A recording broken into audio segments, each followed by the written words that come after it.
अनगर नगरपंचायत निवडणुकीमध्ये अत्यंत नाट्यमय घडामोडी घडलेल्या होत्या. माजी आमदार राजन पाटील यांच्या सुनबाई प्राजक्ता पाटील यांनी उमेदवारी अर्ज दाखल केलेला होता. ही निवडणूक बिनविरोध होईल असं वाटलं होतं, परंतु राष्ट्रवादी काँग्रेस पक्षाच्या उज्ज्वला थिटे यांनी सुद्धा आपला उमेदवारी अर्ज दाखल केला होता, परंतु त्यांच्या उमेदवारी अर्जावर आक्षेप घेण्यात आला आणि त्यानंतर त्यांचा उमेदवारी अर्ज कुठंतरी बाद करण्यात आला. त्यानंतर बाळराजे पाटील, जे की राजन पाटील यांचे पुत्र आहेत, त्यांनी थेटपणे अजित पवार यांनाच आव्हान देत कोणाचाही नाद करा, परंतु अनगेरकरांचा नाद करू नका, असं थेट आव्हान अजित पवार यांना दिल्याचं पाहायला मिळालं होतं. आणि याच विषयी बोलण्यासाठी आपल्यासोबत राष्ट्रवादी काँग्रेसचे प्रवक्ते विकास अण्णा पासलकर आपल्यासोबत आहेत.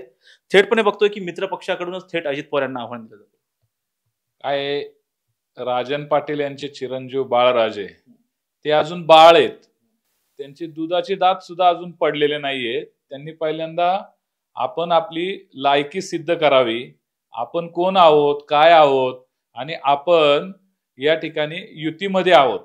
तर आपण या महाराष्ट्राचे उपमुख्यमंत्री आदरणीय अजितदादा पवार साहेब यांच्याबद्दल बोलताना जी भाषा आपण वापरलेली आहे, जी गुंडगिरी वापरलेली, खरं तर तुमचा इतिहासच गुंडगिरीचा आहे. परंतु लोकशाही मानतो आपण, परंतु त्या लोकशाहीच्या चिंधड्या तुम्ही ज्या पद्धतीने उज्ज्वला थिटे सारख्या माझ्या भगिनीला त्या ठिकाणी फॉर्म भरण्यासाठी पहाटे 5 वाजता जावं लागतं, याचा अर्थ तुम्ही किती गुंडा राज त्या ठिकाणी अनगडमध्ये करताय. मोहोळ सोलापूर जिल्ह्याला तुमची आतापर्यंतची कारकीर्द, काळी कारकीर्द तुमची सर्वांना माहिती आहे. आमदार राजन पाटील साहेब, तुमच्याबद्दल लोकांमध्ये एक वेगळा आदर असताना तुमच्या या बगलबच्च्यांनी, तुमच्या या पुत्रांनी अशा पद्धतीने, ज्या पद्धतीने त्या भागामध्ये जो हैदोस घातलेला आहे, त्यांनी तुम्हाला आज तुम्ही अजितदादांवरती बोलताना अरे आपला स्वतःचा इतिहास तपासून पाहायला पाहिजे. आपण कोणाच्या आरोपामध्ये आपण जेलमध्ये सडलेले आहात, आपण काय करतो, आपण कुणाबद्दल काय भाषा वापरतो. अरे ज्या कुटुंबाने, ज्या अजितदादांनी, ज्या पवार साहेबांनी तुम्हाला ताकद दिली, तुम्हाला आमदार केलं, तुमच्या मागे तुम्हाला विकासासाठी एवढ्या मोठ्या प्रमाणामध्ये माननीय दादांनी निधी दिला, तुमच्या मोहोळचं रूपडं बदललं आणि तुम्ही आज त्या अजितदादांवरती तुम्ही अशा पद्धतीने सत्तेचा माज दाखवता. एक अनगर परिषद तुम्हाला निवडून आल्यानंतर तुम्ही ज्या पद्धतीने लोकांमध्ये एवढ्या मोठ्या नेत्यावरती बोलताना आपल्याला आपली लायकी किमान कळाली पाहिजे. आणि म्हणून बाळराजे, तुम्ही स्वतःला टायगर समजत आहात, परंतु टायगरला सुद्धा वेळ आल्यानंतर लोक योग्य धडा शिकवतात आणि म्हणून तुम्हाला योग्य वेळी योग्य ही व्यसन घालण्याची गरज आहे. मी राजन पाटील साहेब यांना हे सांगतो की आपण, आपल्याबद्दल एक वेगळी भावना आहे, परंतु आपण मुलांना वेळीच आवर नाही घातलं तर आपलं राजकारण सुद्धा इथून पुढच्या काळामध्ये तुम्ही आमच्या महायुतीच्या बरोबर आहात, परंतु राजकारणामध्ये आपण आपल्या आदर्श नेतृत्वाबद्दल, मोठ्या नेत्यांबद्दल बोलताना भान ठेवलं पाहिजे. तुमच्याबद्दल आम्हाला आदर आहे, परंतु मुलांनी लहान तोंडी मोठा घास, अरे म्हातारी मेली तर एका दिवसामध्ये जाळून यावी, परंतु काळ सुकू नये. तुम्ही ज्या पद्धतीने त्या तिथल्या निवडणुका, अरे तुमचा 70 वर्षाचा इतिहास आहे, ग्रामपंचायत असेल त्यावेळेस तुम्ही बिनविरोध निवडून, अरे मग तुम्हाला एवढी भीती होती तर तुम्ही आमच्या उज्ज्वला थिटे ताईंना या ठिकाणी का इतकी दडपशाही केली, रस्ते अडवले. अरे एका माता भगिनीला, अरे हा महाराष्ट्र शिव फुले शाहू आंबेडकरांचा महाराष्ट्र, इथे ताराराणीचा, अहिल्याचा, जिजाऊचा, सावित्रीबाईचा महाराष्ट्र आहे आणि इथं माझ्या खऱ्या अर्थाने माझ्या माता भगिनीच जर असुरक्षितता असतील तर तुम्ही कुठल्या लोकशाहीच्या गप्पा मारता. तुम्ही जे चॅलेंज केलेले ते चॅलेंज आम्ही असं सहजासहजी सोडणार नाहीये. आणि म्हणून तुम्ही ही जी भाषा आहे ना, ही लोकशाहीला न परवडणारी भाषा आहे. तुम्हाला तुमच्याच भाषेमध्ये ठोकण्याचं उत्तर देऊ शकतो, हे लक्षात ठेवा. परंतु आम्ही लोकशाही मानतो म्हणून लोकशाहीचे पायमल्ली करत नाही. तुम्ही लोकशाही पायदळी तुडवता. लोकशाहीची मूल्य जपणं हा इथला संस्कार आहे आणि म्हणून पवार कुटुंबाने कायम लोकशाहीची मूल्य जपलेली आहेत, तो संस्कार जपलेला आहे. आणि म्हणून माननीय दादांनी कुठल्याही पद्धतीने तुमच्या या वक्तव्यावरती, अरे तुमच्यासारखे चिल्लर लोक आहेत महाराष्ट्रामध्ये, असे अनेक लोक आहेत, अनेक लोक त्यांच्यावरती टीका करतात, परंतु हाथी चले बाजार कुत्ते भोके हजार, उसमें कोई फर्क नहीं पड़ता. एक नेता एकदम कामाचा ध्यास घेतलेला नेता, दिवस रात्र जनतेच्या हिताचं काम करणाऱ्या नेतृत्वावरती आपण टीका करताना आपल्याला थोडीशी नाही, जानाची नाही मनाची तरी लाज वाटायला पाहिजे होती. अरे ज्या नेत्याचे चरण स्पर्श करताना तुम्हाला तो नेता त्यावेळेस योग्य वाटतो आणि आज एका नगर परिषदेमध्ये तुम्हाला नगरपंचायतीमध्ये जे यश आलं म्हणून यशाने उरळून जाऊन यशाचा आनंद निश्चितरित्या साजरा करा, परंतु उन्माद करू नका. सत्तेचा माज, तिथला समाज, आज तिथली लोक तुम्हाला तुमच्या योग्य वेळी तुम्हाला योग्य धडा शिकवतील आणि इथून पुढच्या काळामध्ये राजकारण करताना हे लक्षात ठेवा की आज जे तुम्ही पेरलेलं आहे तेच पुढच्या काळामध्ये उगवेल. म्हणून तुमचे दुधाचे दात सांभाळून ठेवा. तुम्ही जर चुकीच्या भाषा इथून पुढच्या काळामध्ये वापरला तर तुम्हाला तुमच्याच भाषेमध्ये ठोकपणे उत्तर दिलं जाईल, हे लक्षात ठेवा.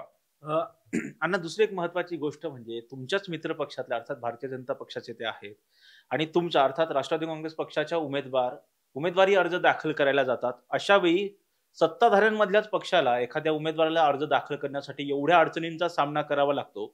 आपण लोकशाही आहे असं म्हणतो, तर सर्वसामान्यांची काय अवस्था असेल असं म्हणायचं? नाही, अत्यंत वाईट परिस्थिती आहे. मला आपल्या चॅनेलच्या माध्यमातून महाराष्ट्राचे अत्यंत समजूतदार मुख्यमंत्री आणि सगळ्या विषयाला विचारपूर्वक अभ्यास करून या महाराष्ट्राची जे काय व्यवस्था आहे ती व्यवस्थितरित्या राहावी, लोकशाही या ठिकाणी नांदावी. परंतु माननीय मुख्यमंत्री साहेब, माननीय उपमुख्यमंत्री एकनाथराव शिंदे साहेब असतील, माननीय उपमुख्यमंत्री नामदार अजितदादा पवार साहेब असतील, मला हे सांगायचंय की आपण एकीकडे लाडक्या बहिणींचा सन्मान करतोय आणि एका भगिनीला अशा पद्धतीने त्रास देणं, लोकशाहीची मूल्य पायदळी तुडवली जातात आणि आपण तर बिहारच्या पेक्षा सुद्धा पुढे गेलेलो आहोत. आणि म्हणून आपण आजपर्यंत महाराष्ट्रातील लोक आता वेगळ्या पद्धतीने पाहायला लागलेले. एक वेळ होती की या महाराष्ट्राला सुसंस्कृत राजकारणाची एक दिशा होती. या महाराष्ट्रातलं इथलं जे फुले शाहू आंबेडकरांनी दिलेली विचारसरणी, इथल्या महान विभूतींनी हा महाराष्ट्र घडवला.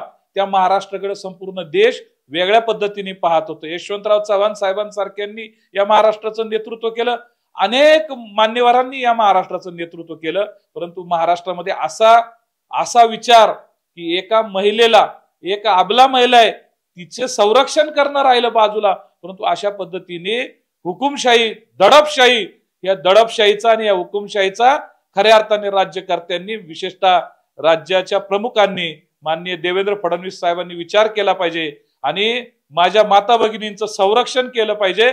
आणि त्या पद्धतीने त्या भागामध्ये हे बाळराजे असतील, आमदार राजन पाटील साहेब असतील, यांची अशा पद्धतीची जर दादागिरी असेल तर ती दादागिरी मी माननीय दादा असतील, एकनाथराव असतील आणि मुख्यमंत्री देवेंद्र फडणवीस साहेब असतील, ही दादागिरी मोडून काढावं लागेल. ही दादागिरी या महाराष्ट्राला चालणार नाहीये. या लोकशाहीमध्ये अशी दादागिरी करून जर कोणी यश प्राप्त करत असेल तर ते यश आमच्यासाठी कफल्लक आहे. त्या यशाने, उन्मादाने हुरळून जाऊ नका.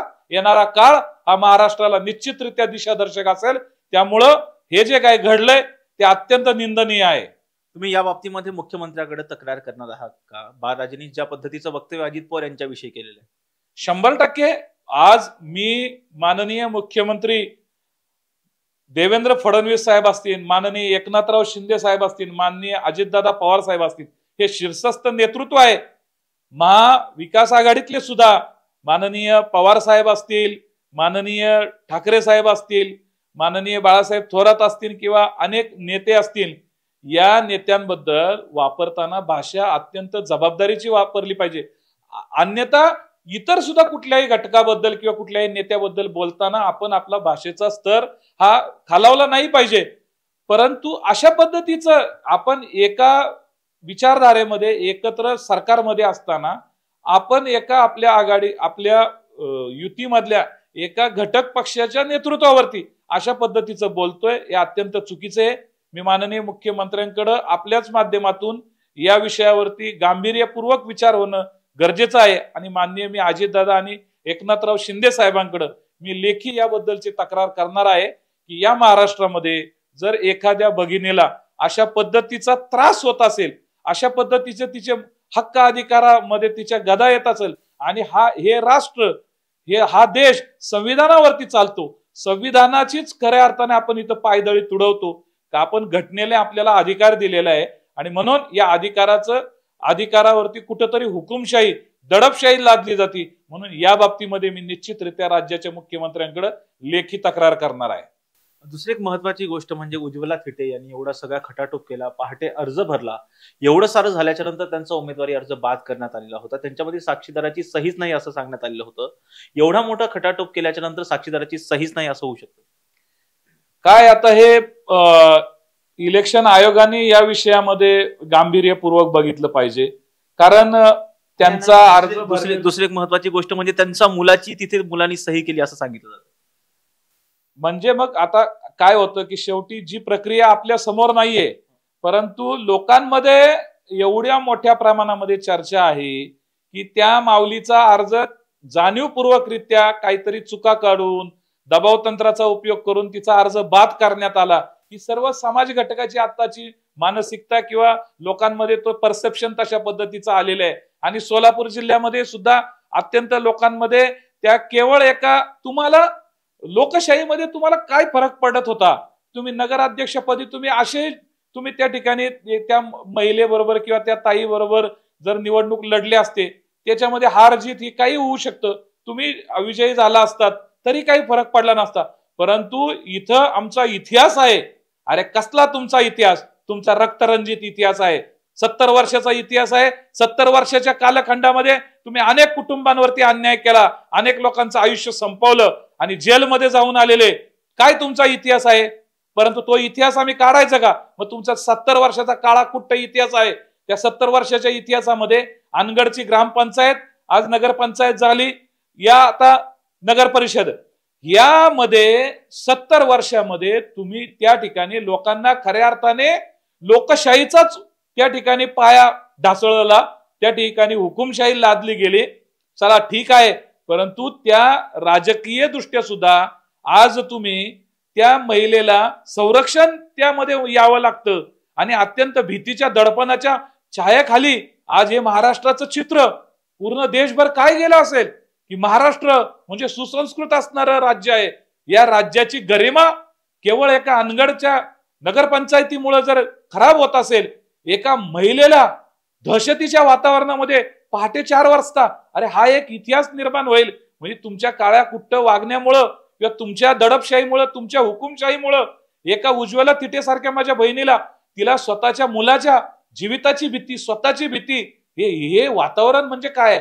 हा कुठला इतिहास असू शकतो का? इतिहास शौर्याचा असू शकतो, इतिहास बलिदानाचा असू शकतो. चांगला इतिहास निर्माण करा ना. काय फरक पडला असता? समोरासमोर त्यांना फॉर्म भरला असता, तुम्ही पुन्हा विजयी झाले असते. परंतु नाही, आम्ही सांगेल तोच कायदा, आम्ही सांगेल तीच दिशा. अशा पद्धतीचं या महाराष्ट्राला लाजिरवाने वाटणार तुम्ही जे काही कृत्य केलेले, त्या कृत्याचं महाराष्ट्रभर नव्हे देशभर हे चित्र गेलेले. आणि म्हणून मी राज्याचे प्रमुख माननीय देवेंद्र फडणवीस असतील, माननीय शिंदे साहेब असतील, माननीय दादा असतील, यांना विनंती करतो की या राज्याची ही प्रतिमा मलिन करण्याचं काम ज्या पद्धतीनं यामध्ये होतंय हे राजकारण निश्चितरित्या या महाराष्ट्राला फुले शाहू आंबेडकर, छत्रपती शिवराय या महापुरुषांच्या विचारांना तिलांजली देण्याचं काम आहे.